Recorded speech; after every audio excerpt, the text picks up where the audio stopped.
I'm Annie Botticelli, and this is the Storyteller Forecast for Cancer for April 2017. Go to my website, anniehelpsyou.com, see what's new on my blog, and while you're there, sign up for my free email newsletter where you will get a monthly write-up of the stars ahead, a month early. So what's going on in the month of April? We're still in the midst of this earthworm going back over old ground, fine-tuning things, wrapping up unfinished business, energy of the retrogrades. We've had a long stretch of this since December. But the time is coming near for the spin out in May where things can launch forward in a very big way. So you've got a little more work to do internally and closer to home. We'll talk more about that in the general transits report at the end of this report. But right now, I want to talk about some things specific to Cancer. So the first thing I want to talk about is this placement called Transiting North Node. The North Node in your natal chart shows you your highest expression for this lifetime. I don't ever let anyone get out of my grasp within a reading, or any of my apprentices have anyone get away from them without looking at their North Node placement. This is one of the most important placements in a chart because everybody needs to know what their highest expression this lifetime is, and that's what that placement shows you. The placement where when you follow it, you'll be in your most bliss and happiness. So when we look at this in transit, this shows us some current keys to where we can, what we can follow, what we can do to put us on course for our personal North Node transits, or placements rather. So for the middle to late degree placements, so most Cancer placements, so basically the July born Cancers, or like 10 to 29 degrees if you're watching for your rising sign, you all will experience this North Node transit or are experiencing it in the second house. And so what it's telling you is that it's time to up your money IQ. The more you can become smarter with money and more in touch with your values as they relate to the time that you exchange for financial,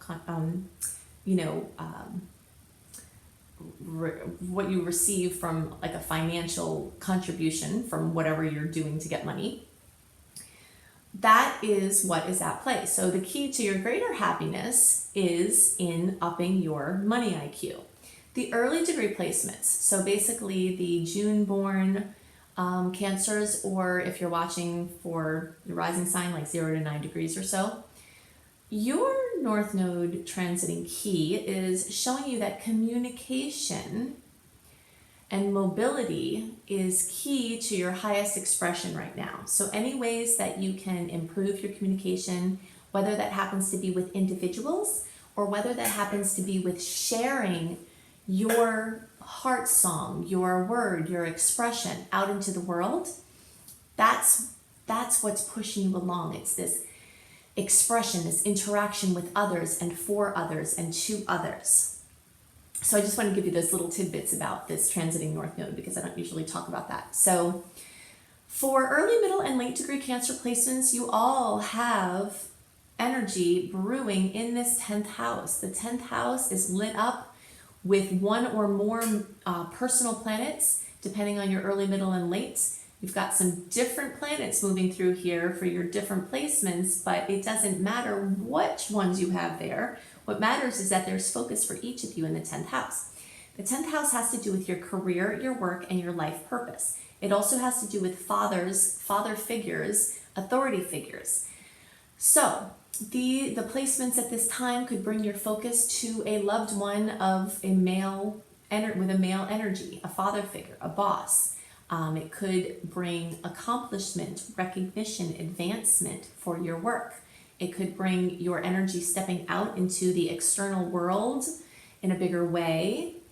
It can also make you feel more in touch with your life purpose, or make you ask the question, what is your life purpose? Which is a question that I always like to encourage people to ask and help them answer. Whenever I see energy brewing in this 10th house, I like to mention one of my favorite astrologers and one of the books that have been most influential on me, which is called Astrology for the Soul. And actually one of my dear friends who is on the cusp between Gemini and Cancer, she's a Cancer, she gave me that book 10,000 years ago, and I had no idea what a revolution it would start in me. Astrology for the Soul by Jan Spiller. She talks about your North Node placement in your chart, which is your Dharma, what you're here to do, your area of highest expression this lifetime. She also talks about the South Node energy, which is the opposing force, which is are the gifts and karmic beliefs that you came in with, that you can use as fuel for your highest direction, and what is blocking you sometimes from your highest direction. So you can get that book, you can find it on Amazon, and work more directly with your highest expression, and seeing what you're here to do and what's stopping you. It's just a fantastic book that just calls you out on all the things that you're aware of and some other things you're not aware of that are interfering between you and what you're supposed to be doing in this life, or doing what you're doing in even better ways. If you feel like you are on track and you are doing what you're supposed to be doing, understanding this work will help you in even greater ways. And if not this book, then something. This is what is up for Cancer energy right now, is asking these questions about your place out in the world. So a longer term transit that is going on, we've just talked about a couple of shorter term, the energy of shorter term transits, things that will pass more quickly. But a longer term transit that I want to talk about is Saturn moving through the 6th house. Saturn in the 6th house, and for you later degree placements, you'll feel this some in the 5th house still, but you will also, it's close enough that you'll also be feeling it in the 6th house. So what I'm about to report is true for all of you. Saturn has been bringing major lessons about your health and your daily routine. So it could be that you're working a lot and it's affecting your health. It could be, health focused for some of you, but then work focused for others of you. But this energy of the 6th house is pointing attention to medical issues, diagnostics, strengthening your health, finding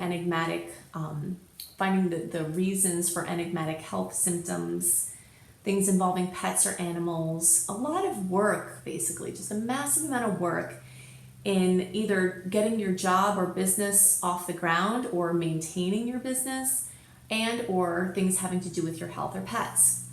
So with Saturn going in retrograde, the reason why I'm mentioning Saturn now is because whatever lessons Saturn is bringing, however this is manifesting of those things that I listed for you, when it goes retrograde, it can bring a little bit of a reprieve in the lessons. Saturn is a taskmaster, it's a disciplinarian. It wants you to work hard and puts all these things on you to do, to help you do that with the intention of having good outcomes, but it's not very, it doesn't have good bedside manner, we'll say. Saturn just doesn't really tune into the emotional needs of the person that he's working with, So, when Saturn goes in retrograde, as it will April 5th or 6th, depending on your time zone, through August 25th, then you start to get a break, an integration time from the hard work that you have been doing for all this time. And sometimes it can be several years that Saturn moves through a house or an area of focus. So this is a long-term transit. So these are the things that have been on my mind for Cancer at this time. Now I want to talk about the sweet days and challenging days and other aspects of the general astrology that will be relevant for you. I'm calling the theme of April, the general astrology transits that will affect everyone. Wrap it up. We still have a major focus on retrograde energy. We started this theme in December of 2016, and every month until now, we've had a personal planet retrograde and or the shadow period of a personal planet retrograde. So, this idea of taking unfinished business and clearing it up so that when we move forward and we have these signs of moving forward, especially towards the end of April, when Mars gets into Gemini and the energy really starts to stir up, we'll have this feeling of where we're going, this long-awaited actual movement on an external level in the outer realms. But this month of April is a time to wrap it up. It's a time to resolve unfinished business. When I was planning these horoscopes, I was sitting one day in a place that had inspirational quotes flashing across the screen. And there was one that said, "There's more to life than increasing its speed." And that was by Mahatma Gandhi. And I really, really liked that as something to mention for this month, because the energy of retrograde is just the antidote to this over-busy, over-scheduled world. So the more we can take stock of things closer to home, take stock of internal events, You know, it's not that you can't say yes to opportunities that come in your external realms. Of course, it's fine to do things. Just know that new things that seem to come in a retrograde time often will change their terms compared to what you agree to, or they might be shorter term than you anticipate. That doesn't have to be a problem. That doesn't mean you can't activate it. It's just an awareness to have. But as far as intentionally doing something, you know, it just lends itself to shorter term contracts, and it lends itself to wrapping up unfinished business.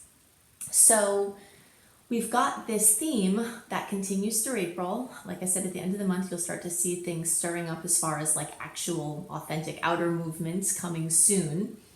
So I want to talk about some of the aspects that are going to be relevant this month. I'm going to give you a list of some of them, but you can get a more complete list when you go to my website, anniehelpsyou.com, and sign up for my free email newsletter. I do a write-up for the upcoming month, and I send that out a month early as well, to give you more details of days that have good energy, days that have challenging energy, and how to, you know, what you might expect with those things. But here's a more summarized list. We start out the month with a really great burst of energy with Mars in Taurus trining Pluto in Capricorn. Mars rules action and Pluto rules transformation, and a trine is the best aspect in astrology. So, you know, you might see something come in that that could be notable, or you might use that time to try to get something done that's important. The same days, like April 5th, April 6th, Saturn's going to go retrograde. When an outer planet goes retrograde, there are different effects than when an inner planet goes retrograde, because outer planets spend a very long period of time retrograde, and inner planets, you know, the ones closer to us, they go retrograde in a different type of cycle. They're not retrograde as long as these outer planets. But in any case, when Saturn goes retrograde, I see it actually as getting a break from Saturn's chop busting. You know, Saturn is the disciplinarian, is the taskmaster. It wants you to do something, you know, to be on point, to step it up, to work really hard, to work smarter, to do all of this stuff, have all these lessons in the signs and houses that it's moving through. When it goes in retrograde, it actually eases up a little bit, where your to-do list is more manageable, where you can integrate the lessons, where you get a break. So I'm excited about the Saturn in retrograde for all of us, and that will be from around April 5th or 6th, depending on your time zone, until August 25th. Then we have on April 7th. Now I'm giving you the dates that these happen, but we can feel the effects of planetary transits before or after the actual day that they happen. So just be aware of that. So on April 7th, we have this yearly Sun opposing Jupiter clash. And this time the Sun is in Aries and Jupiter is in Libra. So this theme that we had quite a bit of last month through major outer planet connections, we have another little burst of this. So Aries is me, Libra is we. So it's like someone's individuality is conflicting with something in relationship, or a relationship obligation, or an opinion of someone you're in relationship with. So that could bring a moment, you know, in relationships where there's a clash there.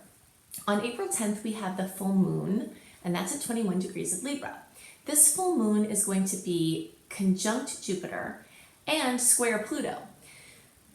All of the planets, all of the signs, all of the placements have a potential to have positive or negative effects. Sometimes we think about Jupiter as having positive luck-bringing effects, and that can often be true. When Jupiter is sitting next to something else, like an event like a full moon, it amplifies it. Full moons are intense already.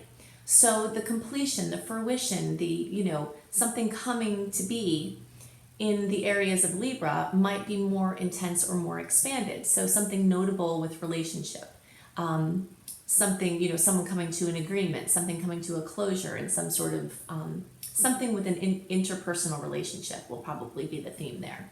And the square to Pluto usually means that there's some sort of, you know, person with some control or entity with some control that is not making the situation easier.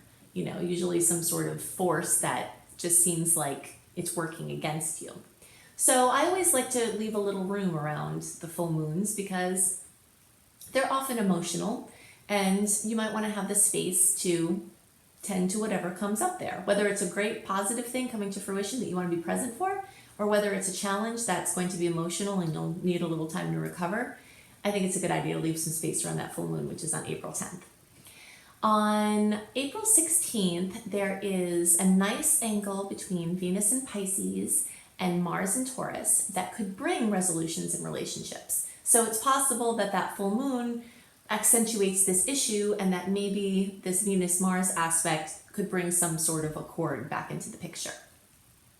On April 17th, there's a beautiful angle between the Sun, which is in Aries, and Saturn, which is in Sagittarius.